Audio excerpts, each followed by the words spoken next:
Hi, and welcome to Shut Up and Play Your Guitar TV. I'm here with Alistair Coakley, famed guitarist of Hotline, Stimela. The CV goes on and on and on. But tonight, we're here to ask him the questions. So you've already covered my name. You're damn right. Okay, well, so that's fine. We've got that one out of the way. All right. Alistair, first things first. Is this your number one guitar you bought? Yes, this is the one I normally play. I think it's kind of mid-80s Stratocaster. It's an American standard, pretty bog standard. The only thing I've changed and I've put Spurzl locking tuners. It's got a graphite nut, and of course I've changed the whammy bar because it does go a little below tune. And it's also got a TBX control as well on it. But I really like it. Got it reasoned very cheaply because I've got quite a few old Fenders at home, but I don't like taking them out, obviously for various reasons. All right. Rough crowd, huh? Well, it's not that, it's just the sort of L series Stratocasters and stuff like that, and actually to be dead honest with you, I prefer the sound of this to the old ones. Don't tell anyone. An L series Strat is an early '60s Strat, arguably some of the most collectible in the world. So I have two of them. I used to have three before the Ministry of Distribution of White Ralph came and visited.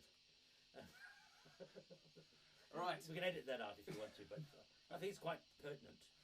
Right. Next question. Alistair, are you an amp or pedals distortion guy? Well, actually, it's interesting because Robin and I have been chatting about that lately, and I just found that I've suddenly got quite a lot of effects pedals, and it's because I do play on things like Strictly Come Dancing on TV, where you need to be able to get quite a lot of different sort of tones at a very low volume, and have quite a lot of grease on the guitar, whether it be chorus or Leslie or echo, reverbs, all that kind of thing, DDLs. And I've got quite a few different distortion pedals as well that I do get distortion with, so I'll keep the amp clean and distort it up. But what I'm going to be doing is I'm going to hear tonight, I've got a little AC15 British Racing Green. It's and what I'm trying to do is literally get this thing to distort, and if I need to play a solo, I'll just literally put a boost pedal on it. I'm just going to use one pedal. I like that. That's because we play sort of classic rock, and if you go back to the genesis of all that type of guitar playing, the guys back in those days in the 70s didn't have sort of racks full of stuff.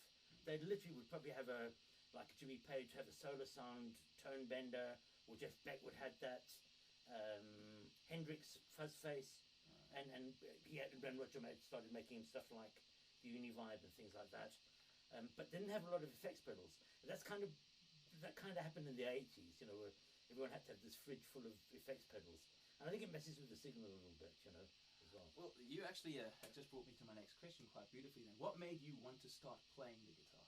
Well, I always I grew up in northern Rhodesia, but before that I was in England where I was born, and a band came out called The Shadows, and I remember seeing Hank Marvin, who's a guitar player, who's a fantastic guitar player. I went and saw them about 2 years ago in the art. He's just a master. He doesn't make one mistake. And we might say, oh, it's rudimentary. Well, try and get that tone and have that kind of longevity as a career. And he actually used to play a Fiesta Red Stratocaster, and it was like, oh man, that's fantastic. And then when I went back to Zambia, there was a store in Kitwe called Radio Limited, and they had all these new Fenders in the window. And my mum and dad used to go shopping, and I'd sit and stare at them for hours. I promise you, I'd sit there for like 3 hours staring at them like this. And so it was always an object of desire. And then I remember I was at a party one night, and I was busy chatting to someone, and there was music on in the background, and I heard this guitar play, and I thought, wow, and it was a moment that was frozen in time. I can remember it so well. I was probably about, 14 or 15, and it was a guy called Rory Gallagher, and he had a band, an Irish band called Taste. And he was the first guy that I heard making a guitar scream. He was a fantastic player. He could also play a Stratocaster, played a few guitars actually, but in the main Stratocaster, which was very beat up because he had very bad sweat. And he was an incredible performer as well. He played with a lot of energy. He was very expressive. He was also very good slide player, very good at finger picking on acoustic, and but in the main, and that's kind of informed my equipment choice, was Stratocaster and AC30. And he used one effect pedal, which was it was called a Dallas Rangemaster treble booster, and this is one of these songs. It goes this.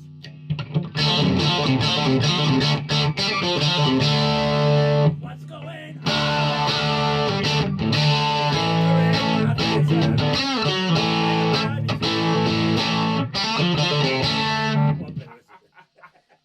That was one of them, yeah. Okay, you can back up the story then. Well, speaking of different techniques, I actually noticed earlier you're a big proponent of hybrid picking. Yes, yeah. That kind of started because I started listening to a lot of Nashville kind of guys. I love that kind of live without a net type of guitar picking, and often those guys particularly use hybrid picking, which, if you know, it's kind of using the plectrum and your other fingers as well with it. So to get that kind of sound, you need to be able to do that type of thing where you kind of go.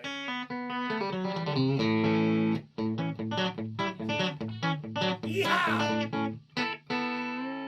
Well, I've heard you pile on the gain and really make that scream. Yeah, well, it's weird because I use hybrid picking when whatever I play now.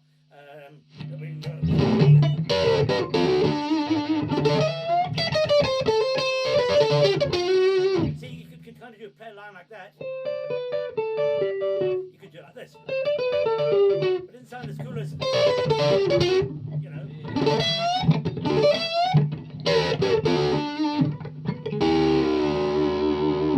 Rather than do it. Yeah, it's a different sound. And it's really nice if you can incorporate in your rhythm playing as well. If you're playing like a rock and roll kind of thing, you can do quite pianistic type of things. For instance, like this.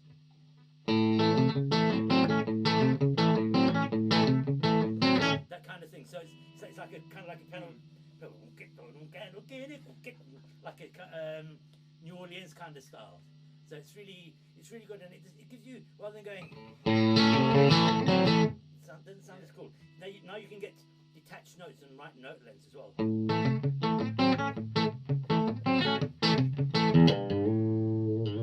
of thing. Okay, well, having such a wide vocabulary of styles available to you, if you were given the choice of any single performer, alive or dead, you could jam with, who would that be? I would love. There's so many actually. I'd love to have played. One of my dreams was to play on stage with Gary Moore one day. But he was a terrific player, and of course Hendrix, fantastic player.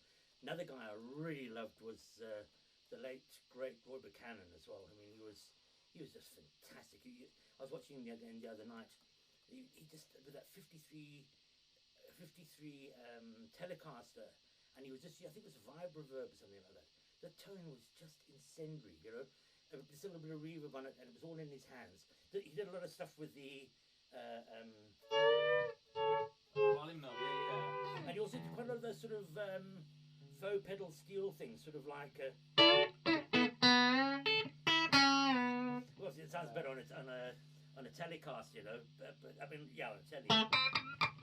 And of course, he was one of the chief proponents of the Whistler, this false harmonic.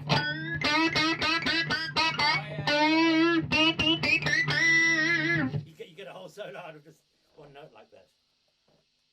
All right, last question, Mr. Coakley. What is your "May I Help You" riff? Sure. Swing, swing, swing.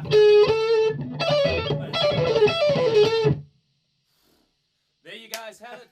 Alistair Coakley, shut up and play your guitar. Ah, yeah.